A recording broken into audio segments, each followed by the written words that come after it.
في كده طفل صغير انا بحبه قوي، ابن ناس صحابي، عنده سنة. انا كل ما اشوفه ابقى عايز اكله بجد كده، واقعد ابوسه والعب معاه. وكنت رايح اقابلهم بس انا كان عندي دور برد.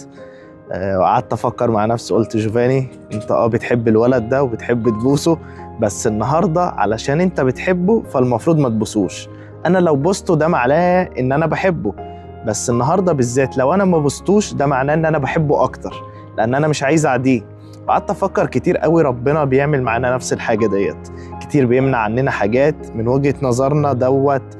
اشاره على انه بيحبنا، انه يجيب لي، انه يديني، انه يخليني انجح، انه يخليني اغنى، انه يخليني كويس اكتر.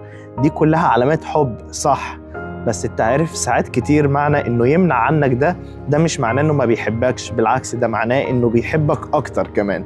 لانه لو اداك الحاجه دي انت ما تعرفش ايه اللي هيحصل، انت ما تعرفش انت تستحمل كم الغنى وكم الفلوس اللي هو انت عايزه ده ولا لا، هتستحمل الشهرة دي ولا لا، هتستحمل النجاح ده ولا لا، انت ما تعرفش. فكتير لو ربنا منع عنك ده معناه ان هو بيحبك اكتر من لما يمنحك، سواء منع او منح، في الاتنين هو بيحبك.